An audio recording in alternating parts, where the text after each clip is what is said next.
अस्सलामुअलैकुम। कैसे हैं आप सब? दुआ है कि आप सब शादाबाद रहें, जहाँ रहें खुशबाश रहें, मज़े में रहें और हम भी ठीक ठाक हैं। तो दोस्तों, आप सबसे रिक्वेस्ट तो करनी ही थी, लेकिन साथ साथ ये भी पूछना था कि आप सब कहाँ गायब हो गए हैं, क्योंकि कोई व्यूज़ नहीं है, कोई लाइक कमेंट नहीं है। कोई मेरी एक आध बहन है जो कि बहुत अच्छी बहुत प्यारी हैं, वो कमेंट कर देती हैं और उसके बाद तो सारे ही गायब हैं। तो प्यारे प्यारे व्यूअर्स, गायब होने का टाइम नहीं है, ये टाइम तो सपोर्ट करने का है। तो दिल खोल के सपोर्ट कीजिए, कंजूसी नहीं दिखाइए। जितने महान और जितने बड़े दिल के और जितने अच्छे आप लोग हैं ना, तो वो साबित कर दीजिए आप व्यूज़ देकर और ढेर सारे लाइक कमेंट करके। खैर चले, आ जाते हैं ब्लॉग की तरफ। यहाँ मैं नाश्ता बना रही हूँ। तो नाश्ता बनाते हुए कल जो हम शॉपिंग करने गए थे ना, ग्रोसरी की थी। तो जो कल हम खाने पीने की चीज़ें लाए थे ग्रोसरी के अलावा, वो तो हमने कल ही जो है ना निपटा दिया था, कल ही खा पी लिया था बस। तो बस ये क्रॉसन है ना, यही रह गया था। तो ये बेटी ने कहा कि मम्मा मुझे गरम करके दे दें, तो मैं गरम कर रही थी। स्टैंड रख के उस पर गरम करने की कोशिश की तो फिर ऑमलेट नहीं बनना था और गैस जो है ना वो जाने वाली थी। सो मैंने हटा के उसे स्टैंड हटा के तवे पे रख दिया है और पहले मैं ऑमलेट बनाऊंगी, उसके बाद जो है ना स्टैंड रख के क्रॉसन को रख देंगी और वो उस पर अच्छा सा गर्म हो जाएगा। तो आप देखिएगा कि वो कितना अच्छा ज़बरदस्त सा गर्म हो जाएगा। जब कभी भी कोई ओवन या माइक्रोवेव ना होना, तो फिर इस तरह से स्टैंड रख के आप उसके ऊपर जो भी आपको पैटिस वगैरह कुछ भी गर्म करना होना, तो आप धीमी आंच पे रख दें। तवा गर्म होना चाहिए, फिर फ्लेम जो है ना बिल्कुल स्लो कर देंगे दम वाला, और फिर उसे कवर करके रख देंगे ना, तो बड़ा अच्छा सा जो है गर्म हो जाएगा। डायरेक्ट तवे पे इसलिए नहीं रख रही कि फिर वो नीचे से पहले ही वो कुक तो है ना, कच्चा तो नहीं है, तो फिर वो बहुत ज़्यादा हार्ड हो जाएगा और मतलब जल भी सकता है, इसलिए मैंने स्टैंड रख दिया है। तो नाश्ता जो है यहाँ बन गया है और अब मैं यहाँ कवर करके क्रॉसन को रख दूँगी और जैसे ये गर्म होगा ना, इसे मैं निकाल दूँगी। ऐसे इसे रख कर छोड़ के चले नहीं जाना है, क्योंकि ये पहले से मैंने कहा ना कुक्ड है, तो ये जल सकता है। तो बस जैसे ही गर्म हुआ, मैंने दोनों तरफ से इसको पलट के रख दिया था, गर्म हुआ निकाल लिया। देखिए बेहतरीन सा गर्म हो गया है। और आप सबको भी मेरी तरफ से इजाज़त है, आप इस तरह से गर्म कर सकते हैं और इसकी इजाज़त लेने के लिए कमेंट नहीं करनी। अच्छा जी, सॉरी, मजाक कर रही हूँ, माइंड नहीं करना है। वैसे मैं आपसे रेगुलर कमेंट करने का बोलती तो रहती हूँ, लेकिन आप करते नहीं हैं। खैर कोई बात नहीं, हम नए नए हैं ना, एक दिन हमारा भी आएगा इंशाअल्लाह। अगर ज़िंदगी रही, ज़िंदगी बखैर। हाँ जी, ज़िंदगी बखैर, ज़िंदगी रही तो फिर दिन आते रहते हैं, ऐसा मेरा मानना है। कोई भी चीज़ जो है ना वो इम्पॉसिबल नहीं है इस ज़िंदगी में, हर चीज़ का हासिल है। बस ये है कि हम जद्दोजहद किस हद तक करते हैं और कब तक जो है ना अपना बेस्ट दे सकते हैं। अगर थक गए, हार गए, बैठ गए, तो फिर तो कुछ नहीं कह सकते। लगे रहे तो ज़रूर जो है ना हमारी मंजिल मकसूद जो हमने तय की हुई है वो मिल के रहती है, क्योंकि इसी दुनिया में सब चीज़ें होती हैं। यानी कि जो हम बड़ी बड़ी बातें और बड़े बड़े कारनामे लोगों के सुनते हैं ना, वो सब इसी दुनिया में पॉसिबल होते हैं। वो किसी और जहान के लोग नहीं होते, बस उनका जुनून होता है, उनका पैशन होता है। और साथ साथ लक कहाँ जाके क्लिक करती है ये भी हम नहीं कह सकते, क्योंकि एकदम से हमारी लक काम कर जाए ये तो बहुत कम खुशकिस्मत लोग होते हैं। लेकिन कुछ लोगों को जो कहते हैं ना कि अपना ही कुआं खोदना पड़ता है पानी पीने के लिए। तो जी, देखते हैं क्या होता है और हम किन लोगों में से हैं जिन्हें मंजिल मिल जाती है जल्दी, या जिन्हें कुआं खोदना पड़ता है। और कुआं खोदने के लिए बड़ी हिम्मत चाहिए होती है, बहुत ज़्यादा पैशन चाहिए होता है। इंशाल्लाह अल्लाह ताला से दुआ है कि वो ज़रूर हमें कामयाब करे। और उन सब लोगों के लिए भी मेरी दुआ है जो कहते हैं कि मैं उनके लिए भी दुआ करूं कि अल्लाह ताला उन्हें भी कामयाब करे। तो जनाब अल्लाह ताला आप सबको भी कामयाब करे और मुझे भी कामयाब करे, क्योंकि हम सब एक ही लाइन में खड़े हुए हैं और जितनी हो सकता है हम सब एक दूसरे को सपोर्ट करें, एक दूसरे का साथ दें और हिम्मत नहीं हारनी है, हिम्मत बना के रखनी है। क्योंकि मैंने जैसे कहा कि जो हम बड़े बड़े कारनामे या बड़े बड़े कामयाब लोग देखते हैं ना, तो उनका भी अगर स्टार्ट देखेंगे तो स्ट्रगल से भरा हुआ है, नाकामियों नाउमीदियों से भरा हुआ है। लेकिन क्योंकि उन्होंने हिम्मत नहीं हारी थी, वो काम करते रहे थे, अपना अच्छे से अच्छा बेस्ट से बेस्ट देने की कोशिश करते रहे। और दूसरा बात ये कि किसी को कॉपी करने की ज़रूरत नहीं है। मैं जो काम करती हूँ, जिस तरह से करती हूँ ना, वो मेरे अपने माइंड का होता है और मैं कभी किसी को कॉपी करने की कोशिश नहीं करती हूँ। मैं ये सोचती हूँ कि ख़ुद को ब्रांड बनाना चाहिए, ना कि किसी की कॉपी करनी चाहिए। और कॉपी करने वाले जो है ना वो कभी भी ब्रांड नहीं बनते। तो आपका जो आप है ना, जो आपका असल है, जैसे आप काम करती हैं, जैसे आप बातें करती हैं, तो आपने वही सामने लेकर आना है अपने आप को।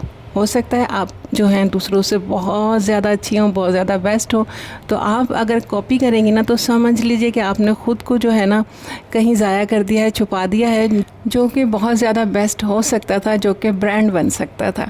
ठीक है, तो फिर आइडियाज़ ले सकते हैं। कभी ऐसे होते हैं कि हमारे दिमाग में बिल्कुल आइडिया ही नहीं आता कि हमने क्या करना है, तो हम किसी से आइडिया ले सकते हैं और फिर उस आइडिया को अपने स्टाइल से, अपने तरीके से करते हैं। सेम एज इट इज़ करने की ज़रूरत नहीं है।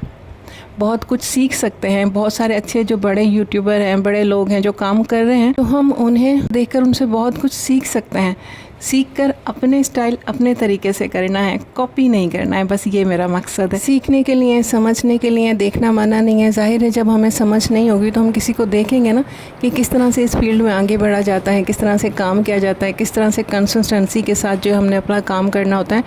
स्टार्ट में इस सब जो कामयाब है ना, सिर्फ उनकी कामयाबी नहीं देखें, उनका स्ट्रगल भी देखें, पीछे जाके देखें कि उन लोगों ने कितना स्ट्रगल किया है, कहाँ कहाँ चीज़ें थी जहाँ वो नाउम्मीद हुए, कहाँ उनको जो है ना छोड़ जाना चाहिए था, क्योंकि उनके काम देखकर ऐसा लगता है कि अभी ये बेजार हैं, छोड़ जाना चाहिए था। तो वो सारी चीज़ें आप देखेंगे तो उन सब चीज़ों से आप मोटिवेट होंगे और आगे बढ़ेंगे। आप क्या, मैं भी, हम सब जो है इन सब चीज़ों से आगे बढ़ेंगे और मोटिवेट होंगे। हम क्या होते हैं, हम सब की ना कामयाबियाँ देखते हैं, पीछे उनका स्ट्रगल जो है ना हम लोग नहीं देखते हैं। तो वो भी हमें देखना चाहिए ताकि हम खुद भी मोटिवेट होते रहें और हिम्मत नहीं हारें। तो यहाँ देखें, इतनी ढेर सारी जो है मैंने आप लोगों से बातें की, और किसी के साथ कोई दिल आज़ारी वाली बात हो गई हो, क्योंकि इतनी सारी बातें की हैं तो उसके लिए माज़रत चाहती हूँ। और फिर यहाँ जो है मैंने अपनी ग्रोसरी कर ली है। साथ साथ देखें मेरे हाथ जो है वो हल्दी का पैकेट खुला हुआ था, तो शायद जो है ना ये बेटी ने कोई हल्दी निकाली होगी, वो पैकेट खुला रह दिया, ये मुझसे ही हो गया होगा। हाथ पूरे हल्दी हल्दी हो गए। और जो मैं हाथ धोने जा रही थी ना, तब मुझे याद आया कि यार मैंने तो रिंग पहनी हुई है हाथ में, और पानी जो है ना इसको काला ना कर दे। और मैंने हाथ वॉश भी कर ली और मुझे लग रहा है कि देखें थोड़ी सी जो है ना ये काली काली सी हो रही है, और ये मेरी फेवरेट रिंग है। ये ख़राब हो गई ना तो मुझे बहुत दुख होने वाला है।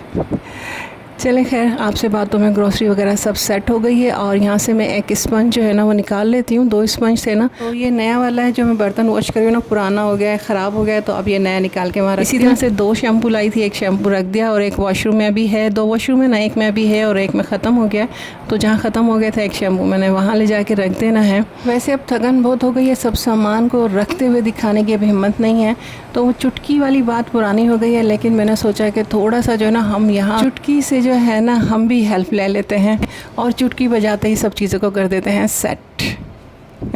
तो चले जी, हमने भी कर दिया है सब कुछ यहाँ सेट, क्योंकि अभी आगे जो है ना मुझे खाना भी बनाना है, तो कब तक हम यहाँ इसी में लगे रहेंगे।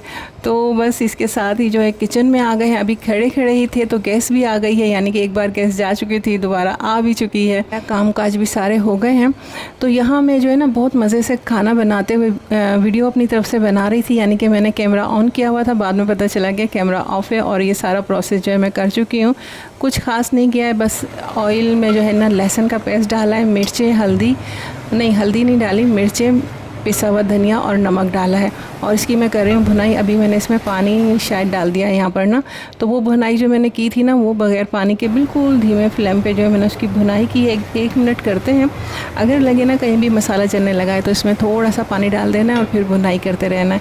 जो मैं आपको दिखा रही थी ना क्लोज़ करके, तो वो ये दिखा रही थी वहाँ पर कि देखें कलर जो है ना सालन का वो बिल्कुल रेड रहना चाहिए, जलना नहीं चाहिए, यानी कि काला काला नहीं होना चाहिए। अगर लगता है पानी के बगैर आप हैंडल नहीं कर सकेंगे तो इसमें पानी डाल दें, हल्का सा, थोड़ा सा पानी डालना है। बहुत ज़्यादा पानी डाल के शोरबा नहीं बनाना है, थोड़ा थोड़ा सा पानी डाल के ना फिर भुनाई कर लेनी है। जब ये भुनाई अच्छे से हो जाए तो फिर जो है ना इसमें डालना है पानी। और पानी सिर्फ इतना ही डालना है जितना आपको शोरबा चाहिए, जितने आपको मतलब लिक्विड चाहिए छोलों में। अगर नहीं चाहिए तो बस थोड़ा सा डाल दें, बिल्कुल थोड़ा सा। मुझे थोड़े से जो है ना थिन अच्छे लगते हैं, इसमें लिक्विड जो है ना वो अच्छा लगता है, बहुत ज़्यादा नहीं, थोड़ा सा, क्योंकि फिर इसे हमें पकाना नहीं है ज़्यादा। बिल्कुल दम वाले फ्लेम पे हमने 5 मिनट के लिए पकाना होता है बस, क्योंकि छोले भी बॉयल हैं मेरे पास। तो अब ये जो है ना इसमें मैंने यहाँ चिकन पाउडर डाल दिया है। चिकन पाउडर डालूँगी, 1 चुटकी जो है ना बेकिंग सोडा डालूँगी, ये सोडा है, 1 चुटकी ये डालना है। और फिर इन चीज़ों को मिक्स कर देना है और फिर मैंने इसमें छोले डाल देने हैं। और फिर दोबारा से बता रही हूँ, पानी सिर्फ मैंने इतना डालना है जितना मुझे चाहिए, सुखाना नहीं है, तेज़ फ्लेम पे नहीं पकाना है, सिर्फ दम वाले फ्लेम पे पकेंगे। क्योंकि जब हम इस छोलों को तेज़ फ्लेम पे पकाते हैं ना, एक तो इसका टेस्ट बिल्कुल ख़त्म हो जाता है, यानी कि छोले डालने के बाद पहले मसाला भून रहे हैं उसमें थोड़ा तेज़ फ्लेम ज़ाहिर है करना पड़ता है। अभी जब मैं यहाँ छोले डाल रही हूँ ना, तब तो मेरे पास मीडियम फ्लेम है, मीडियम फ्लेम रखूँगी। जैसे ही ये पकने लगेगा ना हल्का सा, जैसे ही इसके अंदर बॉयल आना स्टार्ट होगा, तब मैं इसके ऊपर कर दूँगी दम वाला फ्लेम। फिर इसका सारा प्रोसेस होगा दम पर। अभी क्योंकि मेरे पास ये फ्रोज़न जो थे छोले थे ना, छोलों को बॉयल करके पैकेट बना के मैं फ्रीज़ कर देती हूँ, जब ज़रूरत होती है निकाल लेती हूँ। तो ये फ्रीज़ हुए में अभी मैंने डाल दिया है, मीडियम फ्लेम है। और जो है ना, जब छोले नरम पड़ जाएंगे ना, खुल जाएंगे, तब मैं जो है ना दम वाला फ्लेम करूँगी। साथ साथ फ्रिज में ये चिकन का सालन रखा था, ये भी मैंने निकाल लिया है। तो सोच रही हूँ कि ये चिकन का जो सालन है ये भी इसमें डाल दूँगी, तो और मज़ेदार से भूख छोले बन जाएंगे। तो यहाँ देखें अभी भी जो है ना छोले घुले नहीं हैं, क्योंकि फ्लेम आप देख रहे हैं बिल्कुल दम वाला कर दिया है मैंने। जैसे बॉयल आया था ना, तो मैंने हल्का कर दिया है। तो जब तक ये खुलेंगे नहीं, घुल गए छोले, तो यहाँ मैंने इसका जो है ना ढक्कन हटा दिया और थोड़ा थोड़ा सा ना छोलों को जो है ना उससे स्पून से दबा के हल्के हल्के से जो है ना मैश कर रही हूँ, सारे नहीं थोड़े बहुत। और साथ ही मैंने इसमें चिकन का सालन भी डाल दिया है, और मैं हल्के हल्के हाथ से ना इसे मिक्स कर रही हूँ, क्योंकि चिकन भी हमारे पास तैयार हुई हुई है, कुक्ड है, और छोले भी। और देख रहे हैं आप फ्लेम कितना हल्का है। यहाँ मैं इसका नमक भी टेस्ट करूँगी और उसी दम वाले फ्लेम पे इसे पकने दूँगी। टेस्ट किया ना तो मुझे थोड़ा सा नमक ज़्यादा लग रहा था, मुझे लग रहा था पता नहीं सबको लगता है या नहीं। तो मैंने क्या किया, एक साइड पे आप देख रहे हैं ना बर्तन में मैंने आलू बॉयल होने के लिए रख दिया। जब ये आलू बॉयल हो जाएगा ना, तो साथ ही साथ अभी ना मैं आलू को मैश करके ना बिल्कुल पेस्ट बना के वो इसमें शामिल कर दूँगी। तो दम वाले फ्लेम पर ही आलू भी मैंने शामिल कर दिया था, वो भी साथ साथ जो है ना पक गया था। अच्छा, 5 मिनट दम पे रखने के बाद ना मैंने फ्लेम ऑफ करके इसे ऐसे ही रखा रहने दिया था। और अब जब हम खाने लगे हैं तो मैं इसे सर्व कर रही हूँ। तो इसे आप ज़रूर बनाइएगा, इसमें टमाटर प्याज वाला कोई झंझट नहीं है, और इसका टेस्ट आप लोगों को यकीनन अच्छा लगेगा। तो अब मैं इसे सर्व करते हुए भी आपको दिखा रही हूँ, तो आप लोग बताइएगा आपको कैसा लग रहा है देखने में। तो बस जी, आज का व्लॉग इतना ही था। आप लोगों का साथ रहने का बहुत बहुत शुक्रिया। इजाज़त दीजिए, अल्लाह हाफ़िज़।